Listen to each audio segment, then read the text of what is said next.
Pesawat terbang dapat terangkat ke udara karena kelajuan udara yang melalui sayap pesawat sisi bagian atas lebih besar daripada bagian sisi bawahnya. Pada penampang sayap pesawat terbang, bagian belakang lebih datar dan sisi bagian atas lebih melengkung daripada sisi bagian bawahnya. Keadaan ini mengakibatkan garis arus bagian atas lebih rapat daripada bagian bawahnya. Hal ini berarti kecepatan aliran udara pada sisi bagian atas lebih besar daripada sisi bagian bawah sayapnya, sehingga tekanan bagian atas lebih kecil daripada tekanan bagian pada bawahnya. Perbedaan tekanan ini dapat menimbulkan gaya angkat. Itu adalah salah satu contoh dari penerapan hukum Bernoulli. Sebelum kita ke pembahasan yang lebih jauh, kita harus mengerti dulu apa itu fluida dinamis dan fluida ideal. Simak videonya. Assalamualaikum warahmatullahi wabarakatuh. Tapi pun, perkenalkan, nama saya Muhammad Revard Madulindani dari kelas 12 MIPA 7. Teman-teman, bagaimana kabarnya hari ini? Semoga teman-teman sedang dalam keadaan sehat walafiat. Di video kali ini, materi bahasan kita adalah fluida dinamis. Sebelum memulai pembelajaran pada hari ini, ada baiknya kita berdoa menurut agama dan kepercayaan masing-masing.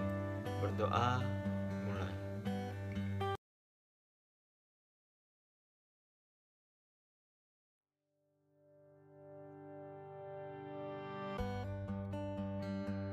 Fluida dinamis merupakan ilmu yang mempelajari tentang fluida bergerak. Fluida ini bisa berupa zat cair maupun zat gas yang bergerak. Fluida ideal yaitu fluida yang tidak kompresibel, berpindah tanpa gesekan, dan alirannya stasioner. Ada 4 syarat fluida dikatakan sebagai fluida ideal. Yang pertama merupakan aliran tulak. Kecepatan aliran di suatu titik adalah konstan terhadap waktu. Yang kedua, merupakan aliran yang tidak terbabatkan. Artinya, fluida yang mengalir tidak mengalami perubahan volume atau massa jenis ketika ditekan. Yang ketiga, merupakan aliran yang tidak kental. Dan yang keempat, aliran memiliki garis arus dan tidak bergolak. Artinya, tiap partikel fluida akan melewati titik lintasan yang sama dengan arah yang sama. Fluida itu dibagi menjadi 2 jenis aliran, yaitu pertama aliran lurus atau laminer, yaitu aliran fluida mulus. Lapisan-lapisan yang bersebelahan meluncur satu sama lain dengan mulus.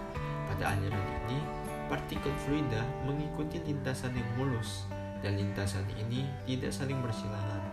Aliran laminer dijumpai pada air yang dialirkan melalui pipa atau selang. Kedua, aliran turbulen, yaitu aliran yang ditandai dengan adanya lingkaran-lingkaran tak menentu dan menyerupai pusaran.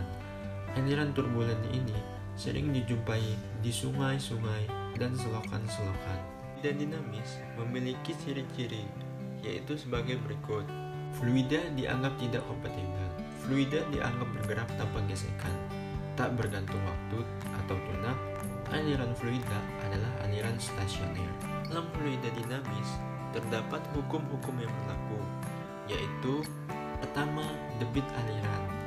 Debit aliran menyatakan jumlah volume fluida yang mengalir persatuan waktu atau perkalian antara luas penampang dengan laju aliran fluida. Dengan rumus Q sama dengan V besar per T atau Q sama dengan A dikali V kecil sebagai Q debit aliran meter kubik per sekon, V besar volume fluida meter kubik, dan A luas penampang meter kuadrat, dan V kecil kecepatan aliran atau meter per sekon, dan T waktu sekon. Kedua, persamaan kontinuitas. Persamaan kontinuitas ini menyatakan debit aliran fluida selalu konstan. Jadi teman-teman, ketika ada suatu aliran di pipa yang besar melewati pipa yang kecil, maka akan berubah kecepatannya yang pertama dan kecepatan yang kedua. Dengan rumus A1 dikali V1 sekecil, sama dengan A2 dikali V2 kecil atau V besar per T sama dengan A dikali V kecil sebagai Q debit fluida meter kubik per sekon. V1 kecil kecepatan pipa 1 meter per sekon dan V besar volume fluida meter kubik dan V2 kecil kecepatan pipa 2 meter per sekon dan waktu sama dengan sekon dan A1 sama dengan luas penampang pipa 1 meter kuadrat, A2 luas penampang pipa 2 meter kuadrat. Ketiga, hukum Bernoulli. Hukum Bernoulli menyatakan hubungan besaran fluida dalam pipa antara tekanan, ketinggian, dan laju dinamika. Jadi teman-teman, ketika ada suatu pipa yang berbeda ketinggiannya, juga berbeda dari luas penampangnya, akan mempengaruhi dari kecepatannya juga besar. Ketika ada perbedaan ketinggian, maka di sini juga akan berbeda tekanan. Dengan rumus P1 ditambah ρ dikali G dikali H1 ditambah setengah ρ dikali V1 kuadrat sama dengan P2 ditambah ρ dikali G dikali H2 ditambah setengah ρ dikali V2 kuadrat sebagai P1 tekanan pipa 1 Pascal atau Newton per meter kuadrat, P2 tekanan pipa 2 Pascal atau Newton per meter kuadrat, ρ massa jenis fluida kilogram per meter kubik, G percepatan gravitasi meter per sekon kuadrat, V1 kecepatan fluida pipa 1 meter per sekon, V2 kecepatan fluida pipa 2 meter per sekon, H1 ketinggian pipa 1 dari dasar meter, H2 ketinggian pipa 2 dari dasar meter. Untuk lebih melatih kemampuan teman-teman, marilah kita berlatih dengan soal-soal berikut. Soal pertama, suatu zat cair dialirkan melalui pipa seperti tampak pada gambar berikut. Jika luas menampang A1 sama dengan 8 cm kuadrat, A2 2 cm kuadrat, dan laju zat cair V2 2 meter per sekon, maka besar V1 adalah yang A 0,5 meter per sekon, B 1,0 meter per sekon, C 2,0 meter per sekon, D 1,5 meter per sekon, E 2,5 meter per sekon. Pause video ini untuk menemukan jawabannya. Baik, dari soal kita dapat mengetahui bahwa luas penampang pipa 1 8 cm kuadrat, luas penampang pipa 2 2 cm kuadrat, kecepatan pipa 2 2 meter per sekon, dan yang ditanyakan adalah kecepatan pipa 1. Untuk menghitung kecepatan pipa 1, kita akan menggunakan persamaan kontinuitas, yaitu Q1 debit fluida pertama sama dengan debit fluida kedua, yaitu A1 dikali V1 sama dengan A2 dikali V2, dan masukkan angkanya. 8 dikali V1 sama dengan 2 dikali 2, maka V1 sama dengan 2/8 dikali 2, yang hasilnya 0,5 meter per sekon. Jadi jawabannya yang A, 0,5 meter per sekon. Soal kedua, pesawat terbang dapat mengangkasa karena A. Perbedaan tekanan dan aliran-aliran udara, B. Pengaturan titik berat pesawat, C. Gaya angkat dari mesin pesawat, D. Perubahan momentum dari pesawat, E. Berat pesawat yang lebih kecil daripada berat udara yang dipindahkan. Pause video ini untuk menemukan jawabannya.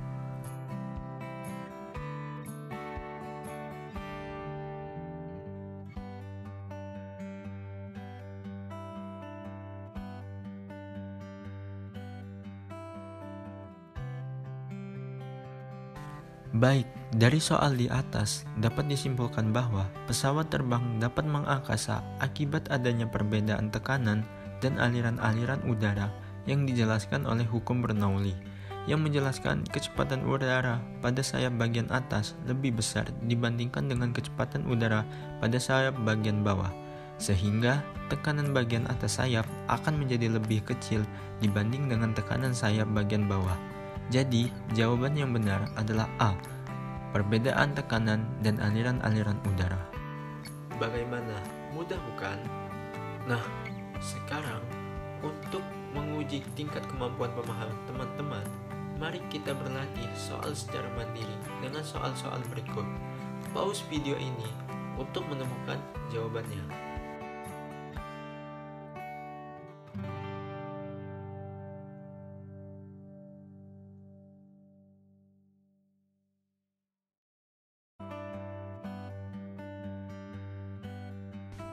Baik, untuk soal nomor 1, jawabannya adalah B.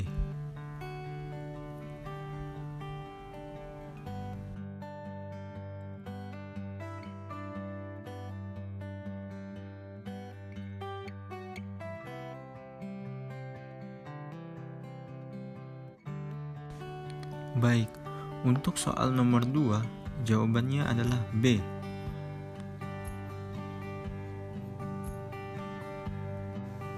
Nah, teman-teman, pernahkah teman-teman berpikir mengapa cerobong asap suatu pabrik dapat mengeluarkan asap?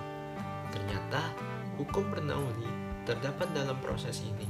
Hukum Bernoulli itu sendiri menyatakan jika pergerakan aliran udara tinggi, maka tekanannya menjadi kecil.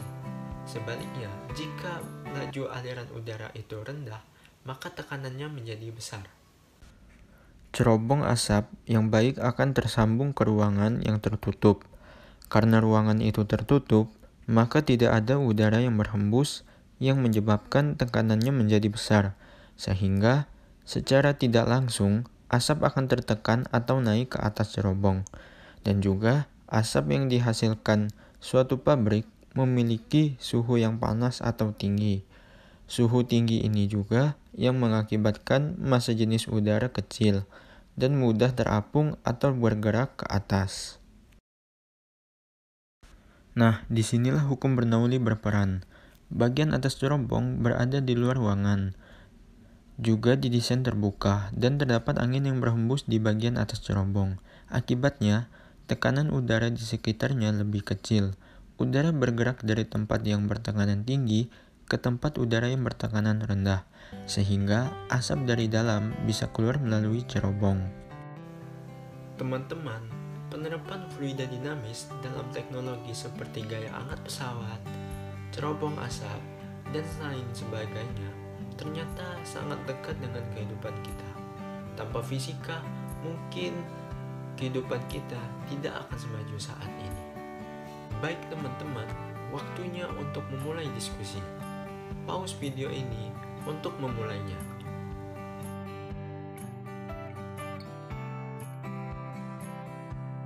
Nah, untuk teman-teman, jangan lupa belajar dan banyak baca buku ya. Karena dengan belajar dan banyak membaca buku, kita dapat memperluas ilmu kita tentang fisika. Terima kasih telah menyaksikan video ini sampai habis. Saya harap video ini dapat bermanfaat bagi teman-teman. Saya akhiri, wassalamualaikum warahmatullahi wabarakatuh.